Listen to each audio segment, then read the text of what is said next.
नमस्कार मंडळी, मित्रांनो तुम्हाला 10वी पास असल्यास तुम्हाला 2026 मध्ये एक मोठी जाहिरात प्रसिद्ध करण्यात आली. यामध्ये मित्रांनो तुम्हाला जवळपास 28,000 प्लस जागांसाठी तुम्हाला एक नवीन जाहिरात प्रसिद्ध करण्यात आलेली आहे. त्यामध्ये भारतीय डाक विभागात म्हणजेच इंडिया पोस्ट ऑफिस यांच्या मार्फत जवळपास 28,000 प्लस जागांसाठी तुम्हाला पदभरती असणार आहेत. त्यासाठी मित्रांनो 10वी पास जरी असली तरी तुमची कोणतीही एक्झाम न देताच तुमच्याकडे एक नवीन जाहिरात प्रसिद्ध करण्यात आलेली आहे.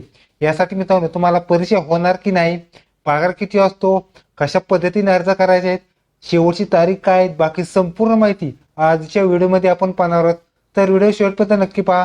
व्हिडिओला लाईक करा, शेअर करा, कमेंट करा. असेच म्हणून पण चॅनलला सबस्क्राईब करून बेल नक्की दाबा. आज चढ हा सुरू करूया. ओके, तर मित्रांनो तुम्हाला भारत सरकार गव्हर्नमेंट ऑफ इंडिया यांच्या मार्फत डाक विभागामध्ये या ठिकाणी GDS सेक्शन मध्ये तुमच्याकडे जाहिरात असणार आहे. त्यासाठी मित्रांनो ग्रामीण डाक सेवक GDS ऑनलाईन एंगेजमेंट शेड्यूल 1 जानेवारी 2026 ची तुम्हाला जाहिरात प्रसिद्ध करण्यात आलेली. त्यासाठी मित्रांनो ज्या पोस्ट असणार आहेत त्यामध्ये branch post master BPM post असणार आहेत किंवा असिस्टंट ब्रँच पोस्ट मास्टर किंवा डाक सेवक या 3 जाहिरातीची तुम्हाला नोटिफिकेशन तुम्हाला असणार. त्यासाठी रजिस्ट्रेशन, ऑनलाईन ऍप्लिकेशन, एडिटेशन अशा स्वरूपात तुम्हाला ही फॉर्म भरायचा आहे. यासाठी मित्रांनो ऑनलाईन ऍप्लिकेशन बघितलं तर 31/1/2026 पासून ते 14/2/2026 पर्यंत तुम्हाला हा फॉर्म भरायचा आहे. सबमिट ऑनलाईन पेमेंट असणार आहेत 2/2/2026 पासून ते 16/2/2026 पर्यंत तुम्हाला असणार आहेत. त्याचबरोबर फॉर्ममध्ये काही करेक्शन वगैरे असल्यास तर 18/2/2026 पासून ते 19/2/2026 पर्यंत 5 वाजेपर्यंत तुम्हाला संपूर्ण फॉर्म आणि करेक्शन सुद्धा तुम्हाला करायचं आहे. यासाठी मित्रांनो जी काही जॉब प्रॉपर असणार आहे त्यामध्ये ब्रँच पोस्ट मास्टरची जी काही कामं असतात त्यांनी करायचे आहेत. त्याचबरोबर असिस्टंट ब्रँच पोस्ट मास्टर म्हणजे ABPM ची कामं करायची आहेत आणि डाक सेवक ज्यांची जी कामं असतात त्यांनी या ठिकाणी कामाचं स्वरूप सुद्धा त्यांनी देण्यात आलेलं आहे. यासाठी मित्रांनो जी तुम्हाला पे स्केल काही मिळणार आहे यामध्ये मित्रांनो तुम्हाला किती पे स्केल मिळणार आहे ते सुद्धा पाहणार आहे. त्यासाठी मित्रांनो जे सेंट्रल गव्हर्नमेंटचे अलाउन्स असतात ते अलाउन्स सोडून इतर सुद्धा पे स्केल असतात. म्हणजे BPM साठी 12,000 पासून ते 19,300 दरम्यान पे स्केल असणार आहेत. ABPM आणि डाक सेवकसाठी 10 पासून ते 24,700 पर्यंतचा पगार विथ तुम्हाला जे काही सेंट्रल गव्हर्नमेंटचे अलाउन्स वगैरे असतात हे तुम्हाला असणार आहे. त्यासाठी मित्रांनो इलिजिबल क्रायटेरिया असणार आहे. मित्रांनो तुम्हाला हा फॉर्म ऑल इंडिया कॅन्डिडेटचा फॉर्म भरायचा आहे. त्यासाठी वयोमर्यादा असणार आहेत. मॅक्झिमम वयोमर्यादा 18 ते 40 वर्षापर्यंत तुम्ही अप्लाय करायचा आहे. त्याचबरोबर जर तुम्ही SC आणि ST मध्ये असेल तर 5 वर्षाची सवलत आहे. OBC मध्ये असेल 3 वर्षाची सवलत आहे. EWS वाल्यांना कोणतीही सवलत नाही. हँडिकॅपसाठी 10 वर्षाची सवलत तुम्हाला असणार आहे. त्यासाठी एज्युकेशन बघितले तर मित्रांनो तुम्हाला फक्त 10वी पास असणं आवश्यक राहणार आहे.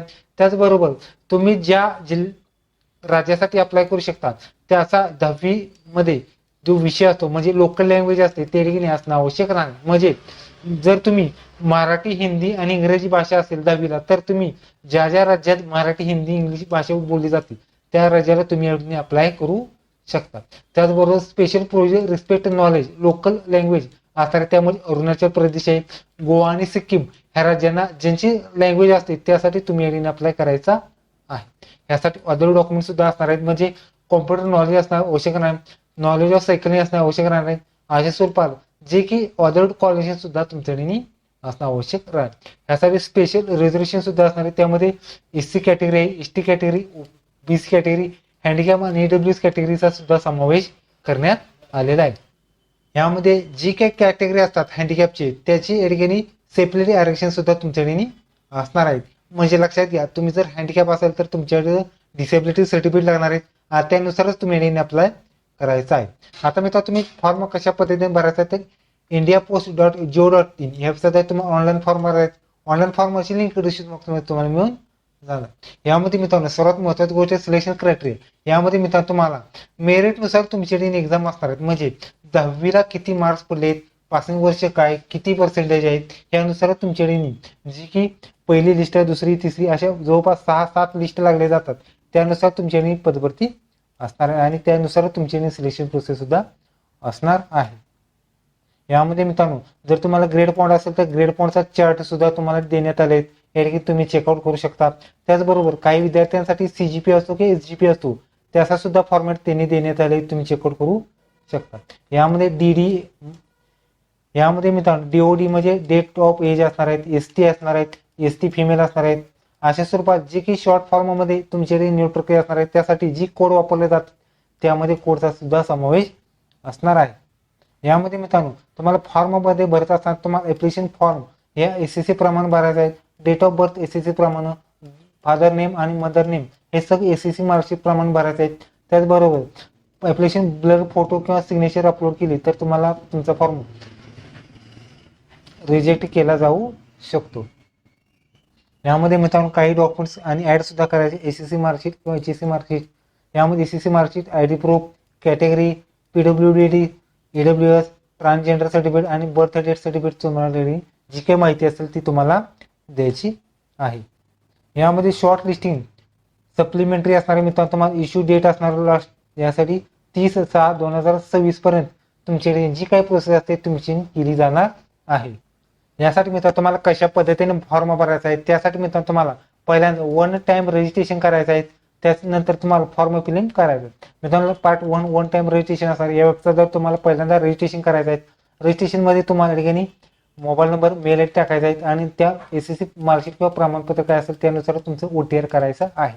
एकदा OTR केला तर तुम्हाला ठिकाणी जो काही परमनंट असेल त्यासाठी तुम्ही ठिकाणी वापरू शकता. यामध्ये कॉन्टॅक्ट डिटेल, पर्सनल डिटेल आणि पासवर्ड क्रिएट करायचा आहे. त्यानंतर मित्रांनो जर तुम्हाला पासवर्ड वगैरे काही चेंज करायचं असेल तर चेंज सुद्धा तुम्ही पासवर्ड वगैरे करू शकता. त्याचबरोबर मेल आयडी आणि मोबाईल नंबर मॉडिफाय सुद्धा तुम्ही करू शकता. आणि पार्ट सेकंड मध्ये तुम्हाला मेन फॉर्म भरायचा आहे. मेन फॉर्म हा रजिस्टर मोबाईल आणि पासवर्ड टाकून तुम्हाला फॉर्म भरायचा आहे. आणि फॉर्म भरल्यानंतर ऑनलाईन ऍप्लिकेशन ह्या बटनवरती क्लिक करून link GDS online engagement schedule 1 ह्या ऑप्शन सिलेक्ट करून तुम्हाला ऍक्टिव्ह नोटिफिकेशन टॅब हा मध्ये फॉर्म भरायचा. आपण नंतर व्हिडिओ बनवणार आहोत त्याद्वारे तुम्ही पाहू शकतात की कशा पद्धतीने फॉर्म भरायचा आहे. Personal information, board examination detail, division selection करायचे आहेत आणि डिव्हिजनचा प्रेफरन्स, पोस्टचा प्रेफरन्स सगळ्यात महत्त्वाचा असतो तो सुद्धा द्यायचा आहे. डॉक्युमेंट मध्ये अपलोड फोटो आणि सिग्नेचर अपलोड करायचा आहे. फॉर्म प्रिव्ह्यू आणि सबमिट करायचा आहे. त्यानंतर तुम्ही पेमेंट सुद्धा तुम्ही करू शकता. त्यासाठी मित्रांनो पेमेंट असणार आहे. जर मित्रांनो मेल कॅन्डिडेट मध्ये ओपन, OBC आणि EWS असेल तर तुम्हाला 100 रुपये फी असणार आहे. आणि ऑल फिमेल असेल, SC, ST आणि PWD असेल तर तुम्हाला कोणतीही फी नसणार आहेत. ही फी मित्रांनो तुम्हाला credit card, debit card, net banking किंवा UPI द्वारे तुम्ही फी सुद्धा करू शकता. यामध्ये 1 चान्स मध्येच पेड करायचं आहे. त्यासाठी नॉन रिफंडेबल तुम्हाला प्रोसेस सुद्धा असणार. म्हणजे तुम्हाला कोणतीही रिफंड न देताच तुमची जी काही ऑनलाईन पेमेंटची प्रोसेस असणार. त्यासाठी मित्रांनो जर फोटो बघितला तर फोटो साईज दिलेले आहे.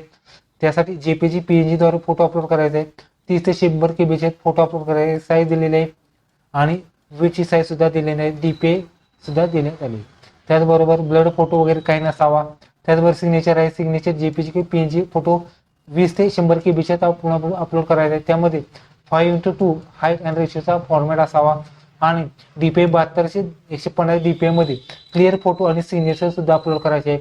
त्याचबरोबर जर क्लिअर किंवा ब्लर फोटो वगैरे असेल तर तुमचा फॉर्म डायरेक्टली रिजेक्ट केला जाणार आहे. त्यानुसार तुम्हाला ठिकाणी फॉर्म मध्ये करेक्शन वगैरे काय असेल तर करेक्शन वगैरे आता जे 2 दिवस दिलेले आहेत त्याद्वारे तुमच्या ठिकाणी जी काही फॉर्मची प्रोसेस तुम्हाला करायची आहे. आता सगळ्यात महत्त्वाची गोष्ट म्हणजे लिस्ट ऑफ लोकल लँग्वेज. जर तुम्हाला ज्या स्टेटला अप्लाय करायचं असेल, उदाहरणार्थ महाराष्ट्रासाठी अप्लाय करायचं असेल तर महाराष्ट्रामध्ये मराठी आणि गोवा असेल तर कोकणी आणि और मराठी ह्या 2 लँग्वेज 2 स्टेटसाठी तुम्हाला द्यायचे आहे. त्याचबरोबर बाकीच्या कॅटेगरीसाठी आणि बाकीचे स्टेट असतात त्यानुसार त्यांची रिजनल लँग्वेज असते ते सुद्धा असणार आहे. म्हणजे गुजरात असेल तर गुजरात, दादर हवेलीसाठी गुजरात आहे. त्याचबरोबर इतर लँग्वेजसाठी बिहारसाठी हिंदी आहे. त्याचबरोबर जर तुम्ही राजस्थान वगैरे असेल तर त्यांना हिंदी सुद्धा लँग्वेज चालू शकते. ओके, तरी तुम्ही तर तुम्हाला पोस्ट ऑफिस मध्ये या ठिकाणी एक नवीन जाहिरात व्हिडिओ लाईक करा, शेअर करा, कमेंट करा. धन्यवाद. जय हिंद, जय महाराष्ट्र.